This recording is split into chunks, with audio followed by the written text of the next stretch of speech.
Hello everyone. तो इस video में हम कुछ बहुत ही इंपॉर्टेंट फार्मूलाज को देखने वाले हैं फैक्टराइजेशन करने के लिए, और इन सारे फार्मूलाज के लिए एक एक करके एग्जाम्पल भी देखेंगे कि कैसे हम इन सारे फार्मूलाज को अप्लाई करते हैं। ठीक है, तो सबसे पहला फॉर्मूला है हमारे पास a square minus b square. तो a square minus b square is equal to होता है a plus b into a minus b. दूसरा फॉर्मूला है a cube minus b cube. A cube minus b cube is equal to होता है a minus b into a square plus a b plus b square. तीसरा formula है हमारे पास a cube plus b cube. A cube plus b cube is equal to होता है a plus b into a square minus a b plus b square. अब हम इन सारे formulas के लिए एक एक एग्जाम्पल देखते हैं कि किस प्रकार से हम इन सारे फॉर्मूलाज का इस्तेमाल कर सकते हैं। तब आपको पता लग रहा होगा कि ये सारे फॉर्मूलाज कितने ज्यादा इंपॉर्टेंट हैं। तो सबसे पहला एग्जाम्पल है हमारे पास factorise x square minus y square divided by 100। इसे आप किस प्रकार से फैक्टराइज करोगे? सबसे पहले इसे हमें सजाना पड़ेगा कुछ इस प्रकार से, जरा ध्यान से देखना। एक्स स्क्वायर को हम लिख सकते हैं एक्स स्क्वायर कुछ इस प्रकार से, माइनस वाई स्क्वायर बाय 100 है, तो क्या इसे ऐसा लिखा जा सकता है वाई बाई 10 का होल स्क्वायर। तो देखो जरा, क्या ये हमारा ए स्क्वायर माइनस बी स्क्वायर के फॉर्मेट में आया? बिल्कुल आया, यानी कि हम इस फॉर्मूला का यहाँ पर इस्तेमाल कर सकते हैं। ये फॉर्मूला क्या कहता है, अगर कभी भी ए स्क्वायर माइनस बी स्क्वायर आ जाए तो ए plus b into a minus B होता है। तो यहाँ पर ए क्या है, यहाँ पर ए एक्स है, बी हमारा वाई बाई 10 है, तो इसका फैक्टराइजेशन हो रहा होगा ए प्लस बी यानी कि x plus y by 10 into x minus y by 10। तो ये हो गया इसका फैक्टराइजेशन। देख पा रहे हो कितना ज्यादा यूजफुल फॉर्मूला है। तो दूसरा एग्जांपल को देखते हैं। दूसरा एग्जांपल है हमारे पास में 27x Q plus 125y Q. इसे हम किस प्रकार से सॉल्व करेंगे? तो क्या इसे कुछ ऐसा लिखा जा सकता है 3x का होल क्यूब प्लस 5y का होल क्यूब।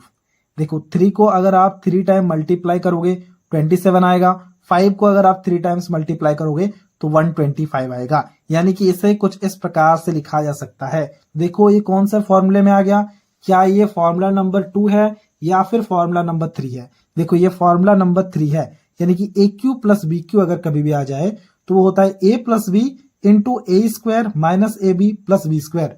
तो वही चीज हम यहाँ पर लिख रहे होंगे। देखो ए क्यू प्लस बी क्यू आ गया, इसके जगह में हम लिखेंगे ए प्लस बी यानी कि 3x plus 5y into a square.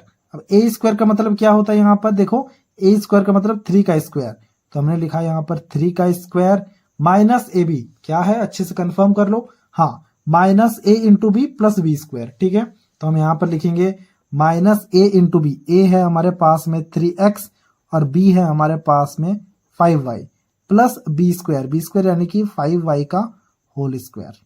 ठीक है, फॉर्मूला लग गया।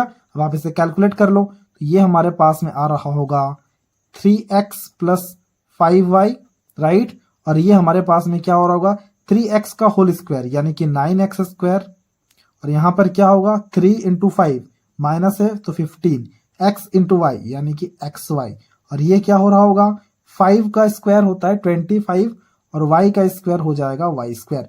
तो ये हो गया हमारा फैक्टराइजेशन फॉर एग्जाम्पल नंबर 2। तो देखो कितने आसानी से हमने फैक्टराइजेशन को कर लिया। सिमिलरली हमारे पास में एग्जाम्पल नंबर 3 है यहाँ पर 1 माइनस 27 AQ। क्या इसे कुछ इस प्रकार से लिखा जा सकता है? देखो 1 का होल क्यूब माइनस 3a का होल क्यूब डेफिनेटली लिखा जा सकता है, और ये हमारा AQ माइनस BQ के फॉर्मेट में आ गया। उसका फॉर्मूला क्या होता है? उसका फॉर्मूला हमारा हमने ये सेकंड नंबर में लिख रखा है, वो होता है AQ minus BQ is equal to a minus b into a square plus a b plus b square. तो हम यहाँ पर उसे लगा रहे होंगे, तो ये हमारे पास में आ रहा होगा क्या होता है a माइनस बी यानी कि 1 minus 3a into a square यानी कि 1 का स्क्वायर प्लस ए बी यानी कि 1 into 3a plus b square यानी कि 3a का स्क्वायर। ठीक है, ये बात हम समझ रहे हैं। इसे अच्छे से कैलकुलेट करेंगे तो ये आएगा 1 माइनस 3a इंटू 1 का स्क्वायर 1 इंटू 3a तो आ जाएगा 3a, और ये हमारे पास में 3a का स्क्वायर यानी कि 9a स्क्वायर। ठीक है, और अच्छे से लिखना चाहो तो इसे थोड़ा सा सजा के लिख सकते हो, तो ये हमारे पास में 1 माइनस 3a आ जाएगा। अगर आप चाहो तो स्क्वायर वाला टर्म को पहले लिखो, ये आ जाएगा 9a square plus 3a plus 1। ठीक है, तो ये हो गया हमारे पास में आंसर फॉर एग्जाम्पल नंबर 3। तो देख पा रहे हो किस तरह से हमने तीनों के तीनों फॉर्मूला का अप्लाई करके भी यहाँ पर देख लिया। तो ये था आज का वीडियो, जहां पर हमने 3 बहुत ही इंपॉर्टेंट फैक्टराइजेशन के फॉर्मूले को देखा है। अगर आपको ये वीडियो अच्छा लगा है तो इस वीडियो को एक लाइक कर देना और साथ साथ में इन सारे फॉर्मूलाज का एक स्क्रीनशॉट भी ले लेना।